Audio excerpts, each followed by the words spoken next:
चलता है उदास निहाई पर, हल्की लीक अब भी बनती है धरती पर, चीखती धरती पर। ये काम हमारा नहीं बनता, सवाल नाचता रहता है, सवाल के कंधों पर सवार होकर, कत्ल हुए जज्बात की कसम खाकर, हम लड़ेंगे, हम लड़ेंगे, हम लड़ेंगे हम। जब तक बाबू दफ्तरों में अक्षर लिखते हैं अपने रंग से, हम लड़ेंगे सर, हम लड़ेंगे साथी उदास मौसम के खिलाफ, तुम ना हुई तो तलवार होगी, हाँ जरूरत बाकी होगी, हो जरूरत बाकी होगी, हाँ जरूरत बाकी होगी। सभी वक्ताओं से विनती है कि 10 मिनट में अपनी बात खत्म करें। धन्यवाद। शुक्रिया मुस्ताक भाई। कोशिश जो कोई चाहने वाला तवाफ को निकले, नजर झुका के चले, जिस्म जान छुड़ा के चले। बकरत बात शुरू करूंगा और एक चाहत है दिल में, एक इसका विनाश हो, नफरत और डर की राजनीति को जो मदद करने वाली व्यवस्था है, पूंजीवादी व्यवस्था, डर की राजनीति को प्रोत्साहन देने वाले जितने भी धर्म हैं, उन सबका सत्यानाश हो। ये बात जरूरी इसलिए है कि हम सब हमेशा बात करते हैं कि शोषण की जो व्यवस्था है, ये इसलिए है क्योंकि ये मुसलमान जो अरब के मुसलमान हैं, उन्होंने हमारे संसाधन ले लिए हैं, या उनका बहुत बड़ा रोल है, या उन्होंने पूरे यूरोप को उकसा के धर्म युद्ध शुरू किए गए। ये बात समझनी हमको ज़रूरी है। और आज के दिन जब आज हम भगत सिंह, राजगुरु, सुखदेव और पाश की शहीदी का दिन मना रहे हैं, उनकी जो लड़ाई थी, अगर उनको पढ़ेंगे आप, भगत सिंह को खास तौर पे पढ़ेंगे, तो उनका जो शोषण की व्यवस्था को खत्म करने का जो प्लान था, जो उनका सॉल्यूशन था, वो यही था। वो सिर्फ राजनीति के बदलाव की बात नहीं थी, उन्होंने बहुत साफ तौर पे धर्म को राजनीति से अलग करने की भी बात कही थी। देखिए, जो शहादत दिवस है आज भगत सिंह, राजगुरु, सुखदेव और पास का, उसको लगातार अल्पसंख्यक अधिकार मंच और साथी संगठनों की तरफ से अहमदाबाद में हर साल हम लोग मनाते हैं।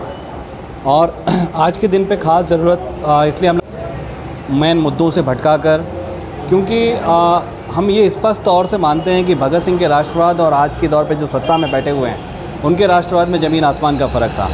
भगत सिंह के राष्ट्रवाद में समाजवाद था, गरीब थे, किसान थे, मजदूर थे, और धर्म को राजनीति में कोई जगह नहीं थी।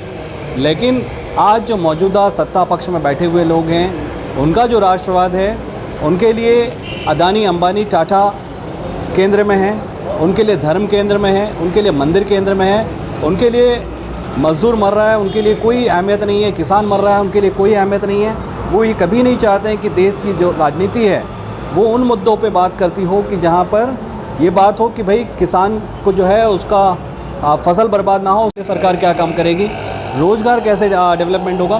कि आज हम जो आंकड़े हैं, रोज़गार के आंकड़े, सरकार को वो आंकड़े तक दिखाने पे प्रतिबंध लगा दिया है सरकार ने।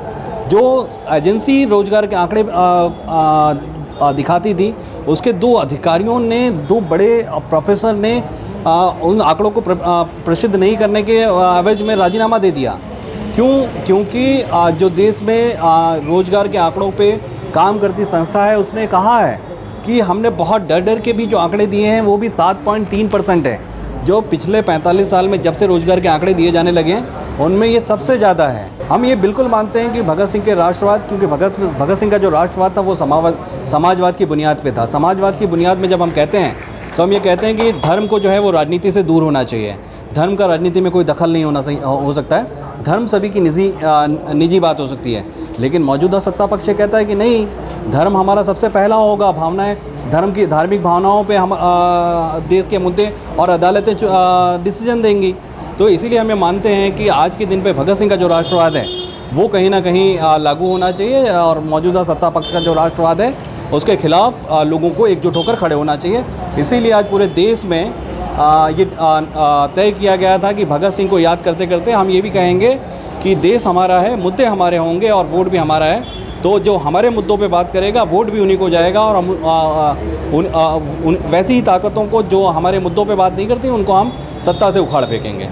ये वैसे लोगों के बीच में कि जो बेरोज़गार हैं, किसान हैं, मज़दूर हैं, और जो लोग ये मानते हैं विशेष तौर पर कि राजनीति और धर्म अलग अलग होना चाहिए और धर्म जो है वो लोगों का निजी सब्जेक्ट होना चाहिए, उन तमाम लोगों के बीच में लेके जाएंगे कि मौजूदा सरकार ने इन मोर्चों पे फेल हुई है। और अगर आप चाहते हैं कि बदलाव आए, आप चाहते हैं कि भगत सिंह का राष्ट्रवाद फिर से आए, तो मौजूदा सरकार को सबसे पहले उखाड़ फेंकना होगा। कि बाप का हिंदुस्तान है ना, ये प्रॉब्लम है जो हम यहाँ पर आज ये लोगों ने क्या सोच लिया कि उनके बाप का हिंदुस्तान, तो वो जो भी चाहेंगे वो करते रहेंगे, कोई बोलेगा नहीं, आवाजें उठेगी नहीं। क्योंकि अगर आवाज उठाना है तो उसके लिए आपको लोग चाहिए, मासिस चाहिए आपको। आपके पास कितने सर है वो बहुत मैटर करता है। आपके पास कितना समूह है, कितना झुंड है, तब जाकर के आपको इस देश में जस्टिस मिलता है। ये मुझे भाजपा के किसी एक लीडर ने सिखाया था, जो वैसे थे बीजेपी में लेकिन थे बहुत बड़े गांधीयन, जॉर्ज फर्नांडिस। एक बार जॉर्ज फर्नांडिस को मिलने के लिए गया था हिंदुस्तान की भूमध्य विमुक्त जनजातियों के मुद्दे को लेकर के। तो हम कुछ 40-50 लोग थे, तो उन्होंने कहा कि हमने नाटक भी किया उनके घर के अंदर। फिर उन्होंने पूछा कि आपको क्या प्रॉब्लम है, क्यों आया हो? तो हमने बताया कि ये समस्या है, आज भी जैसे दलितों को अनटचेबल माना जाता है, वैसे घुमंतु भी जनजातियों को आज भी बॉर्न क्रिमिनल माना जाता है। तो पूरी बात बताई। तो उन्होंने कहा कि देखो भाई, आप आए बहुत अच्छी बात है, लेकिन इस देश में अगर आपको कुछ चाहिए तो उसका एक फॉर्मूला है। वो फॉर्मूला मैं आपको बता रहा हूँ, अगर वो फॉर्मूला अगर आपके पास रहेगा तब जाकर के आपको उस देश में कुछ मिलेगा। और ये फॉर्मूला हम सबको समझना जरूरी है। यहाँ पर जब हम भगत सिंह की बात कर रहे हैं, शहीदों की बात कर रहे हैं, क्योंकि ये डेफिनेटली ये कहने की जरूरत नहीं है कि आज का जो भारत है वो उनका भारत नहीं है। उनके सपनों का भारत तो कुछ और ही था, और ये भारत की बात भी उन्होंने अपने समय में उन्होंने कहा है जो आज भारत है।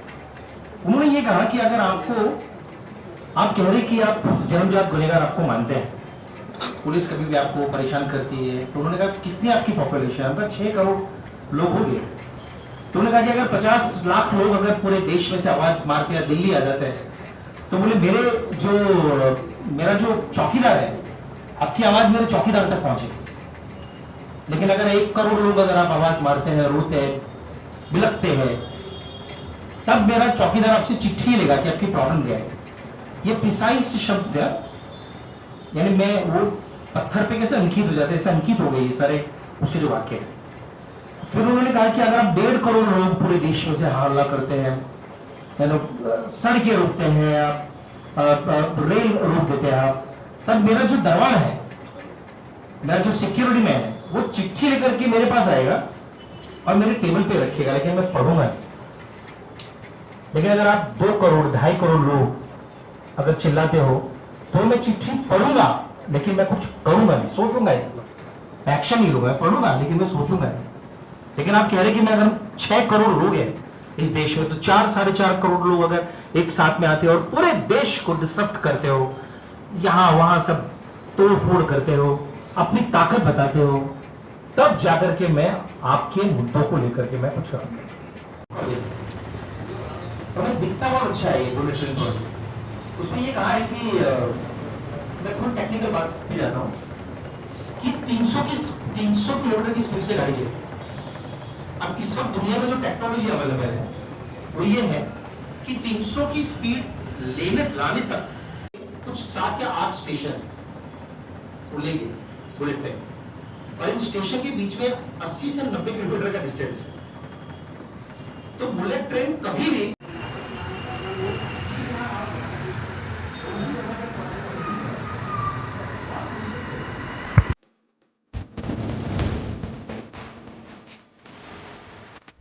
Preview.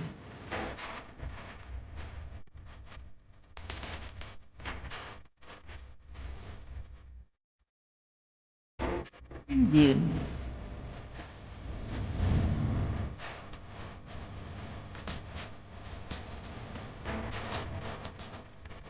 Preview.